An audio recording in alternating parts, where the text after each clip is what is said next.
Jean-Loup Patriarche, à travers sa riche expérience, va nous parler un peu des différents atouts que l'architecture métallique peut apporter justement au service, pas seulement de l'architecture, mais au service d'une meilleure présence de la nature en ville. Jean-Loup Patriarche. Merci Bertrand. Effectivement, c'est Oscar Wilde qui disait que si la nature avait été confortable, l'homme n'aurait pas inventé l'architecture. Donc l'architecture, elle a été inventée au départ pour se protéger de la nature. Poser un problème quoi, de froid, de chaud, d'animaux bizarres, etc. Il fallait se protéger. Et puis c'est sans doute grâce à l'acier qu'on est arrivé à un dialogue entre l'architecture et le paysage et la nature, hein. Pas que le paysage, mais la nature avec toutes ses composantes de biodiversité. Au départ, Versailles, c'était un bâtiment classique, un architecte s'occupait du bâtiment, puis il y avait un autre architecte qui s'occupait des jardins, quoi, hein. Mais le rapport de l'un à l'autre, il n'était pas évident. Donc je vais vous parler des atouts de l'architecture métallique au service de la nature en ville. L'acier, finalement, c'est un matériau plus léger qu'on ne croit, hein, c'est-à-dire qu'il va peser sur le côté structurel, patrimonial, par sa légèreté, justement. C'est encore un oxymore, hein, c'est comme ça qu'on dit. Acier, légèreté. Alors, donc les architectes, on vient de l'entendre là, immédiatement, là, doivent devenir, et les urbanistes, des jardiniers de la ville, hein, ou des jardiniers de l'architecture. Alors, ça c'est un petit clin d'œil, puisque c'est un des premiers bâtiments modernes, c'est le Crystal Palace en 1851. Donc c'est la reine Victoria et son mari, le prince Albert, je crois, il devait s'appeler, et qui avait organisé un concours pour la première expo universelle à Londres pour montrer le savoir-faire anglais des meilleures technologies qui allient l'art et l'industrie. Et donc 245 architectes, comme aujourd'hui tous paranoïaques, égocentriques, ont rendu des concours, un projet, et puis personne n'a été choisi parce qu'il n'y avait rien de terrible, quoi, finalement. Et c'est le jardinier, l'horticulteur, qui a gagné un concours. On lui a redemandé de faire un dessin. C'était le jardinier du duc de je ne sais plus quoi, Devonshire. Hein, c'est ça, merci Bertrand. Et donc qui a gagné le projet et qui a trouvé un système avec des piliers de fonte, de préfabrication, de modules de verre et d'acier.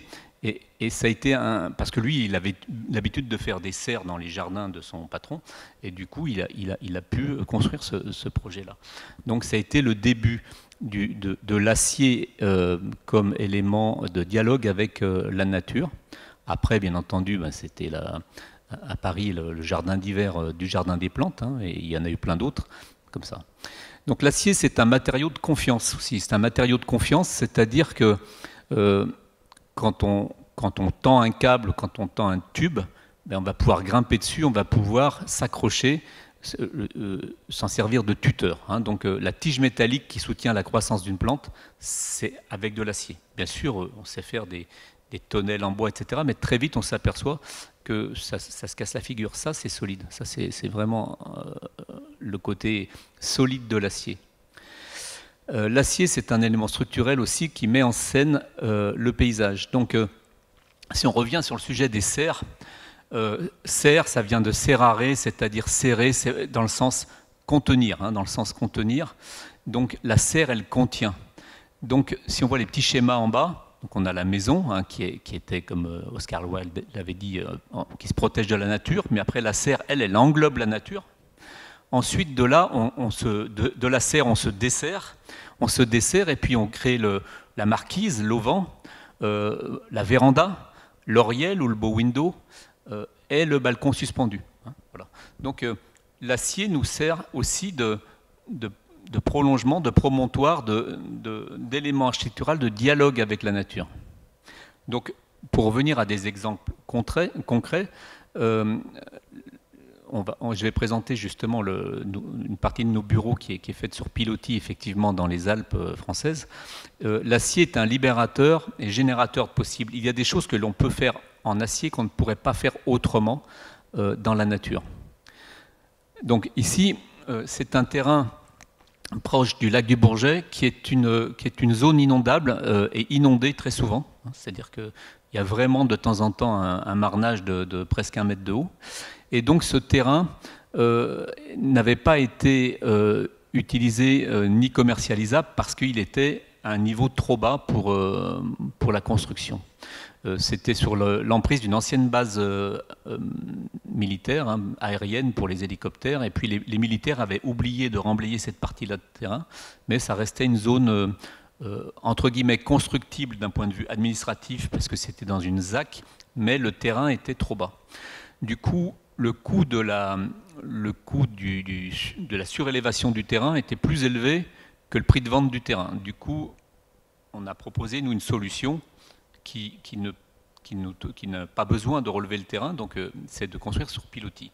Sauf que la portance du sol était très mauvaise, puisque c'est une vallée glaciaire, donc le bon sol, il est à plus de 60 mètres de profondeur, et donc sur 60 mètres, ben, c'est du yaourt, quoi, hein.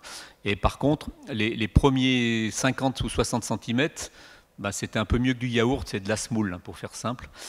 C'est-à-dire que ça porte dans du 200 grammes au centimètre carré, pour ceux qui ont un peu quelques notions de structure. Et donc, il fallait faire un calcul à l'envers. Qu'est-ce qu'on peut mettre dans cette semoule?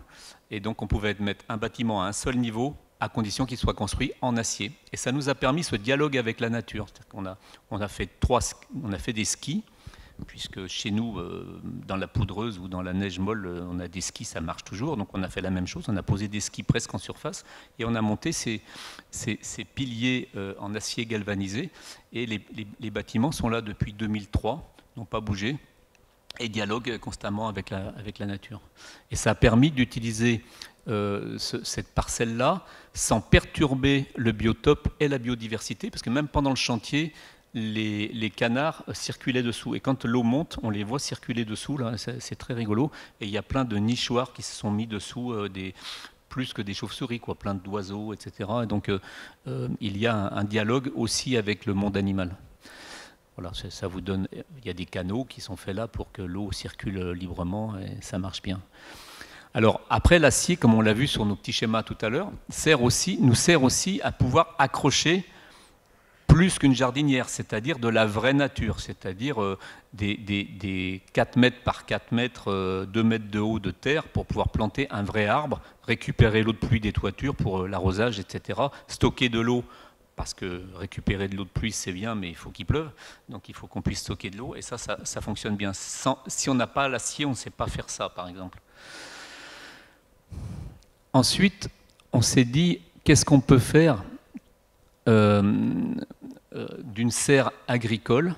On s'est dit, on peut l'habiter, cette serre agricole. On est en train de faire un démonstrateur de comment habiter des serres et quels sont les atouts de la serre. C'est-à-dire qu'à ce moment-là, je peux, si on regarde les tout petits schémas, je suis désolé, c'est vraiment petit, j'habite la totalité de ma parcelle, je peux me faire bronzer dans ma maison, je protège mes vues, je suis éloigné des voisins, et j'ai mon jardin cultivable à l'intérieur de la maison. Donc ce projet est en train de se préparer, il est en phase de permis de construire, et c'est un travail que l'on fait avec des fabricants de serres tout à fait classiques, avec une ventilation naturelle qui se fait dès qu'il y a plus de 25 degrés, on ouvre les toitures, et puis là, il y a une boîte dans la boîte qui fonctionne comme un habitat, j'allais dire classique, mais avec une sortie vers un jardin intérieur. Et ça nous permet d'urbaniser des parcelles qui étaient pas terribles. Dans une zone industrielle, on peut prendre un lot de 60 mètres par 60 mètres, construire cette intimité et vivre et ramener de la nature dans des zones industrielles qui sont un petit peu aujourd'hui détestées, quoi, ou délaissées. Voilà. Ensuite, on construit des laboratoires à Grenoble et on y met une serre de production sur le toit. Ça fonctionne très bien, c'est presque terminé ce chantier. Avec ça, c'est une serre pédagogique, hein.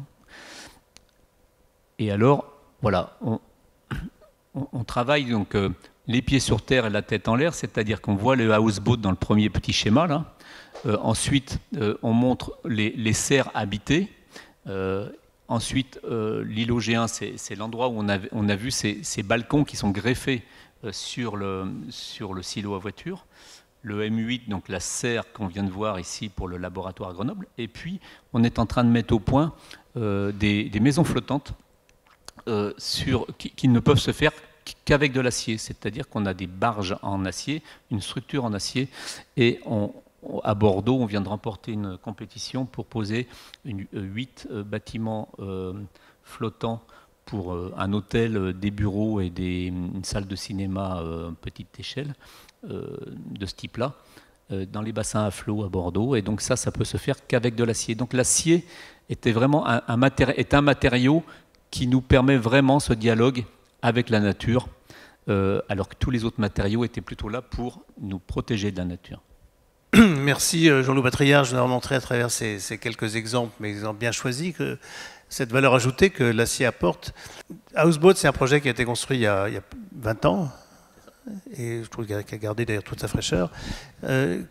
Au fond, comment tout ça a pu développer cette idée de cette interaction beaucoup plus forte entre nature et architecture à travers les qualités qu'offre le métal? C'était pas notre premier coup d'essai, mais celui-ci a été une sorte de fruit d'une recherche personnelle à proximité de mes autres bureaux qui étaient juste un petit peu plus loin. Et très vite, j'ai même pas eu à me poser la question de se dire est-ce que je le fais en bois, en béton, en acier. C'était forcément en acier pour toutes les raisons que j'ai dit tout à l'heure. Et ensuite, à partir de ce projet-là, effectivement, on a pu apprendre à maîtriser l'acier. Parce que l'acier, je vois qu'il y a sans doute des jeunes architectes parmi nous, ou des moins jeunes, on sait très bien que ce n'est pas le plus facile à dessiner. Parce que l'acier, c'est tellement précis qu'on doit dessiner tous les détails. Donc il y a une sorte de frilosité pour les concepteurs à utiliser l'acier.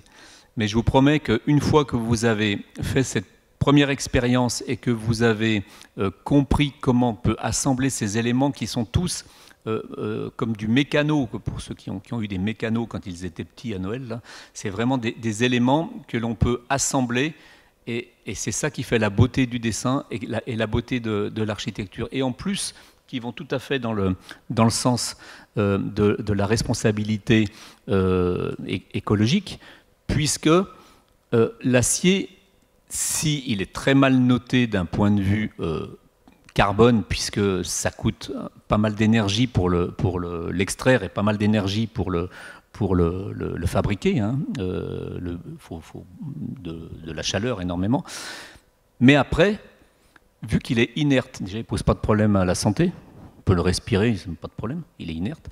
Et deux, il est recyclable, j'allais dire à l'infini, à condition qu'il ait été bien pensé par nous autres concepteurs, architectes, ingénieurs et compagnie, puisqu'il faut qu'il soit démontable. Les houseboats, par exemple, ils sont complètement démontables. Si dans 10-15 ans on se perçoit qu'il faut faire autre chose ou laisser la nature tranquille, ça se démonte, chaque tôle, chaque morceau d'acier se dévisse, se déboulonne et peuvent être rangés et envoyés quelque part. Ça, c'est vraiment intéressant et c'est vraiment ça qui nous a poussé à continuer dans cette architecture.